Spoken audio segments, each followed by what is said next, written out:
extra time. On the eve of the tournament, the three factors that helped India win in 2013 was the success of Rohit and Shikhar, the fielding, and Ashwin and Jadeja. The one new element that has been added this time is Bhuvy and Bumrah. Could you talk about these two guys, especially in the first 10 overs and in the death overs where they have actually made a mark? Well, outstanding, especially the last two games. They've been terrific initially and in the later stages as well.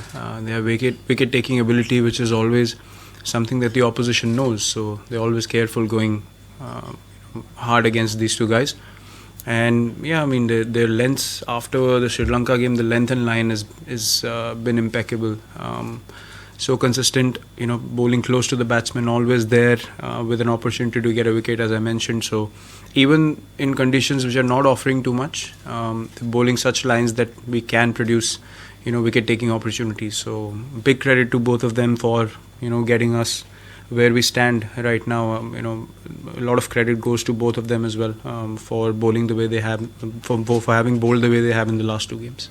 Virat, just your decision to bring on Kedar Jadhav when those two were going well, Mushfiqur and Tamim, was it just a sort of option to slow down the run rate, or were you looking at him as a genuine wicket-taking option, or were the wickets just a bonus that happened happily? Wickets were honestly a bonus. Hardik went for a few in his first three, so we wanted to give him a bit of a break and cover up overs through Kedar. And with one left-hander batting, we knew that he has the ability to get in 2-3 dot balls to the left-hander every over.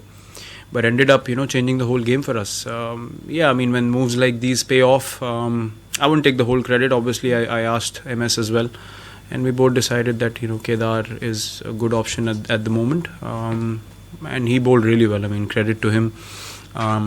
He doesn't bowl much in the nets, but he's a smart cricketer. He knows, where the batsman will get troubled, and if you can think like a batter when you're bowling, it's obviously a bit of an advantage to any bowler. So I think that he executed today perfectly.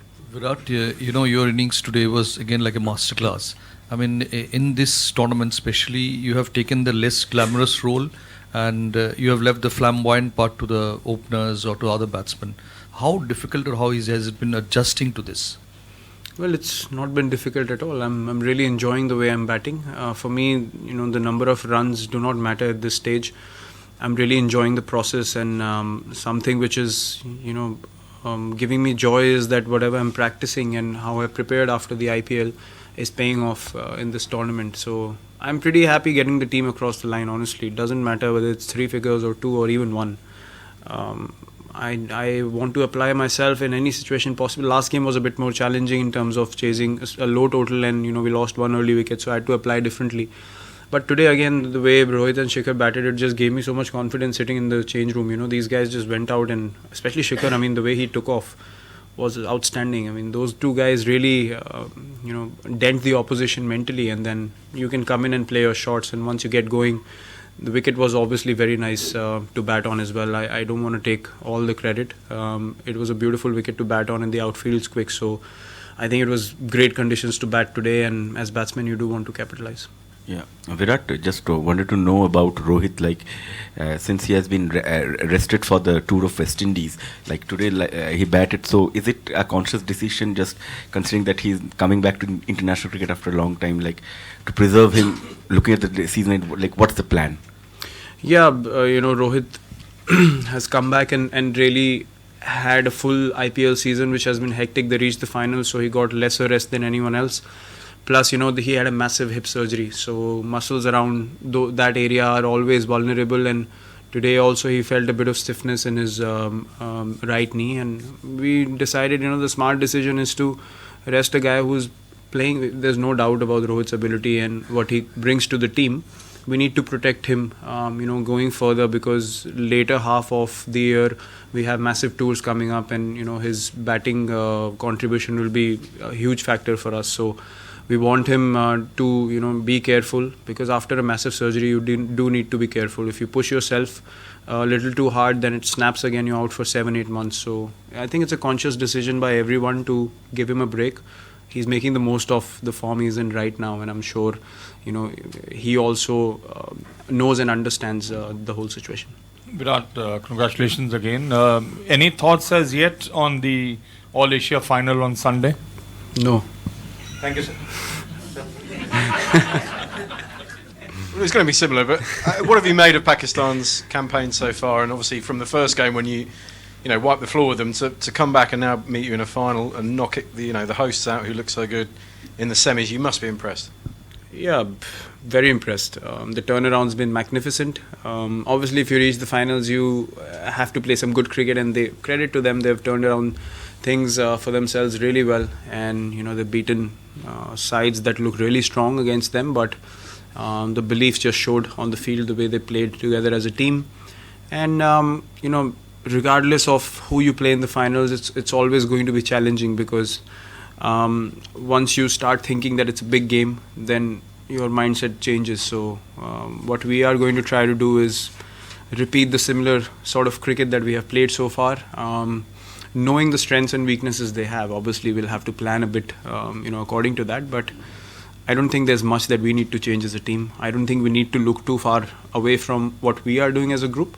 I think if we focus on our skills and our abilities and believe in ourselves on that particular day, then we'll give ourselves a good chance to go out there and do some good things for the team. Virat, top 8 teams are playing in this tournament, and 2 semifinals are one-sided. Does it surprise you? Not really. It's everyone in a big tournament. Everyone wants to play good cricket. Everyone wants to finish games for the team, and you will see more clinical performances in tournaments like these, because you don't want to give even a 1% of chance to the opposition. So you will see 8-wicket, 9-wicket victories. You will see sides getting bowled out under pressure.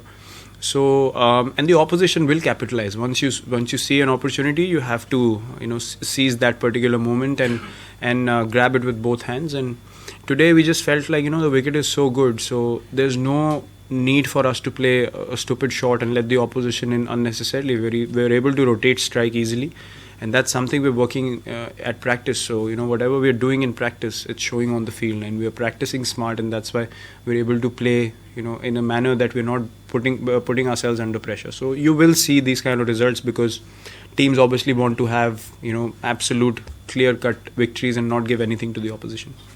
Virat, a beautiful wicket to bat on, as you said, but you managed to get clusters of dot balls and low scoring overs despite big partnership between them. Could you comment on that? And that led to wickets. Yeah, see, wickets are important throughout the innings. If you don't take wickets, then it's difficult to contain the scoring. As I said, Kedar's spell was probably the difference in the game for us when we were bowling, and he got us those breakthroughs, and then we were able to build on it. And I think the wicket was easily 300, 310 par wicket, and to get 260, to restrict them to 260 on that sort of wicket, they never got away from us, and that was the good thing about our bowling. It wasn't like they were going at 8, 9 and over and we had to pull back. We never let them get to 6 and over as well. So I think from that point of view, it was very clinical by the bowlers, especially looking at how flat the wicket was. I think they adapted really well. You don't want to talk about the final leg, I take it, but the authenticity of the win, does it make a statement to the opposition? If you were to be other side and the opposition wins this way, do you get rattled? There are no statements in this game, honestly. On the day you arrive, if you're not feeling well mentally, it doesn't matter whether you got 100 or whether you had a convincing victory. And if you've scored 0 or you've lost and you feel great on the day, you can win the game of cricket. That's how this game goes, and that's the beauty of this game. No one's a winner beforehand, and you can't predict anything in this game. We've seen some really surprising results, and it's been amazing for the fans to watch and for the players to be a part of as well. So we just want to enjoy the finals, and we deserve to be there. We played some really good cricket. We're not going to take anything for granted, for sure. It doesn't matter whether we win by 9 wickets, we win by 1 wicket. We're just going to go there and try to do the same things again and again. Be boring as a team, and hopefully the results will come.